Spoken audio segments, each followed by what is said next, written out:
Hello. हाँ तो बच्चों, आप सभी स्वस्थ होंगे, खुश होंगे, पढ़ाई आपकी अच्छी चल रही होगी। देखिए, आज का जो हमारा टॉपिक है वो पेपर अटेम्प्ट करने का जो तरीका है उस पर हम चर्चा करेंगे। देखिए, बहुत सारे बच्चे जो हैं उनको ये प्रॉब्लम्स फेस करनी पड़ रही है कि सर हमारा पेपर है प्रॉपरली सही ढंग से है, वो अटेम्प्ट नहीं हो पा रहा है। तो बेटा, एक तो आपको कहीं ना कहीं पेपर अटेम्प्ट करने की जो स्ट्रेटजी है उसको चेंज करना पड़ेगा। वो बात ठीक है, जैसे मोस्टली बच्चा है वो पेपर अटेम्प्ट करने का तरीका वो ये रखता है, पहले बायो करता है, देन उसके बाद में केमिस्ट्री करता है, देन फिर वो फिजिक्स पे जाता है। ये ठीक है, आपका ये जो अटेम्प्ट करने का जो स्ट्रेटजी है वो बिल्कुल सही है, एक्यूरेट है। लेकिन पूरा जो पेपर है उसमें आपको ये समझना पड़ेगा, प्रेजेंस ऑफ माइंड ये यूज करना पड़ेगा कि देखिए, पेपर का यदि लेवल हार्ड आ रहा है तो उसके अंदर सबसे पहले आप जो इजी गोइंग जो सवाल है पहले उनको छांटिए। देखिए, पूरा जो पेपर होता है 180 जो क्वेश्चन होते हैं उसमें आप ऑलमोस्ट देखोगे तो 100 से 120 क्वेश्चन है वो एकदम इजी गोइंग सवाल होते हैं। तो पहले फर्स्ट राउंड में आप पहले उनको छांटिए। प्रॉब्लम ये होती है कि ये क्वेश्चन ऐसे नहीं होता है कि भाई एक पर्टिकुलर आपको ऐसे मिल जाएंगे सीक्वेंस वाइज कि भाई ये इजी सवाल है, ये हार्ड सवाल है। ये इजी गोइंग जो सवाल होते हैं वो भी कहीं ना कहीं जो हार्ड क्वेश्चन होते हैं इनके बीच बीच में छुपे हुए होते हैं। तो इनको अपन को प्रॉपरली सही ढंग से सिली मिस्टेक्स का ध्यान रखते हुए इनको छांटना पड़ेगा।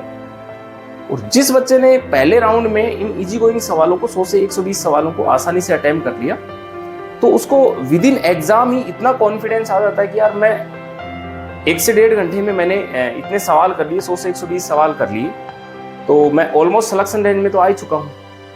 फिर उसके बाद में जो भी 30-40 सवाल जो ऊपर के होते हैं वो थोड़े से ठीक ठाक सी कैलकुलेशन के होते हैं, उनमें आप अपना स्किल्स दिखाइए, वहां पर अपनी मेहनत करिए, तो बाकी फिर वो सवाल भी आपसे आसानी से सोल्व हो जाते हैं। तो ये है पेपर जो अटेम्प्ट करने का तरीका है, इसको थोड़ा सा आप चेंज करिए। ये मोस्टली जो बच्चा है, बहुत सारे बच्चे ऐसे होते हैं जो पेपर जो अटेम्प्ट है वो एक ही तरीके में मतलब एक ही राउंड में अटेम्प्ट करते हैं। तो ये सबसे गलत तरीका है अटेम्प्ट करने का। जो पेपर को हमेशा कम से कम 3 राउंड में, 3 राउंड भी आप नहीं कर सको तो उसमें 2 राउंड में तो करिए उस पेपर को। फर्स्ट राउंड में एकदम जो इजी गोइंग जो सवाल हैं पहले आप उनको अटेम्प्ट कर लीजिए।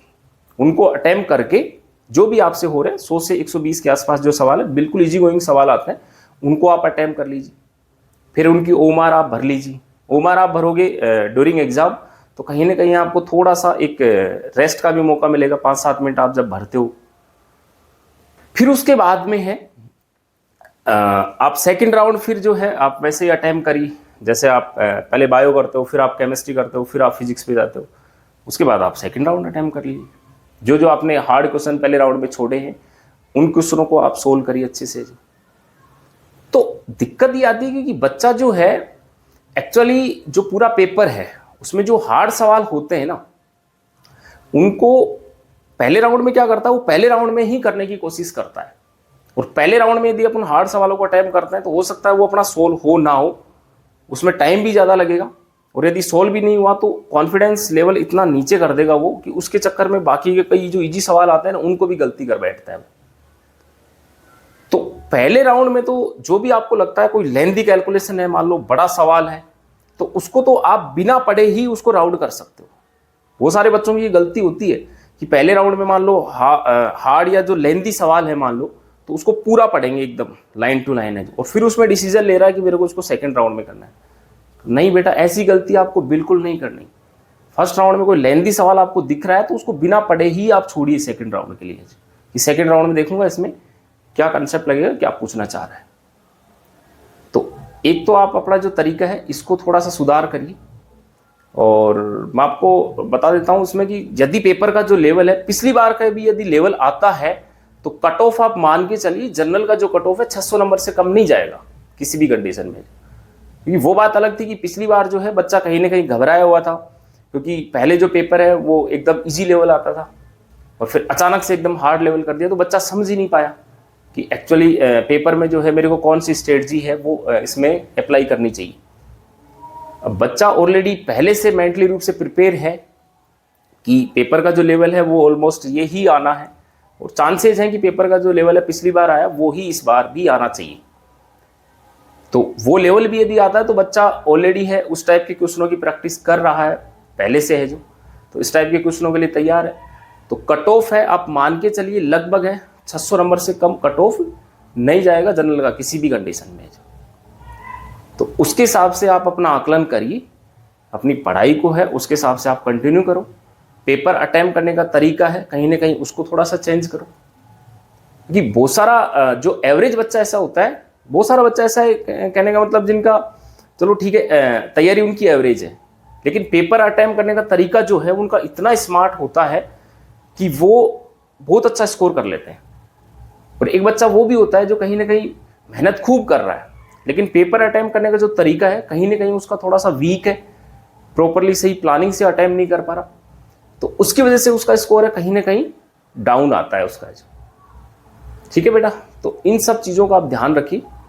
और इसके बाद अपनी जो हेल्थ का है वो आप स्पेशली आपको विशेष रूप से ध्यान रखना है कि ज़्यादा से ज़्यादा आप लोग हैं थोड़ा सा लिक्विड कंटेंट है उस पर ज़्यादा रहें अपना एनर्जी लेवल को मेंटेन करने के लिए। और बाहर का जो जंक फूड वगैरह है उसको आप ज़्यादा मत खाइए, अपना घर का जो सिंपल खाना है वो ही आप खाइए और अपनी पढ़ाई पे लगे रहिए। टेंशन नहीं लेनी आपको।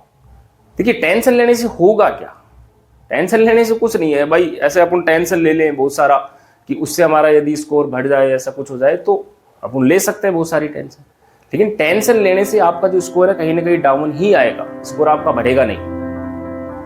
तो हालांकि वो बात देखो कहना सिंपल है कि टेंशन मत लीजिए भाई, टेंशन जो है हम लोग लेते थोड़ी ना है, टेंशन तो अपने आप आता है, लेकिन फिर भी है आप इस चीज को मैनेज करने का कोशिश करिए पूरा।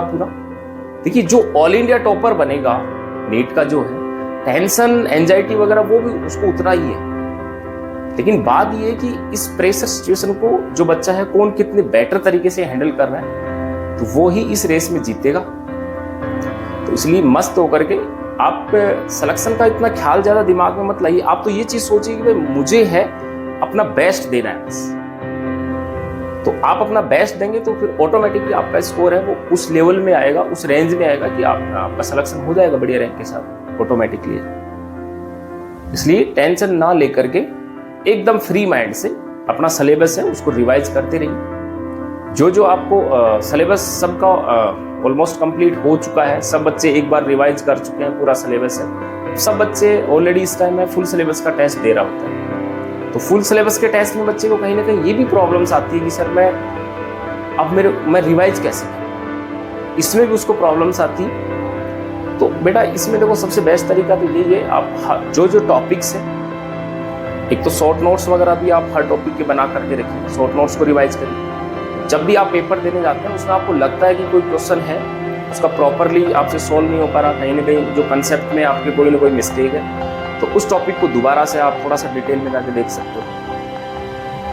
अब जो इस टाइम तो वही है, जो टॉपिक आपको वीक लगते हैं उस पर थोड़ा सा आप काम कर सकते हैं, और उसका पता कैसे चलेगा वो सब टेस्टों से पता चलेगा। टेस्टों से जब आप क्वेश्चन अटेम्प्ट करोगे तो आपको पता चल जाएगा कि मेरा ये वाला जो पोर्शन है वो कहीं ना कहीं मेरे को वीक लग रहा है। तो उस चीज को जाकर के आप प्रॉपरली अपना जो नोट्स है उसमें जाकर के आप देखिए, अच्छे से उसको रिवाइज करिए और एकदम फ्री माइंड होकर के पेपर देने की कोशिश करिए। जो भी होगा बेटर ही होगा, बेस्ट ही होगा, बस आप तो अपनी तरफ से बेस्ट देते रहना है आपको। ठीक है, ओके, थैंक यू, लगे रहो।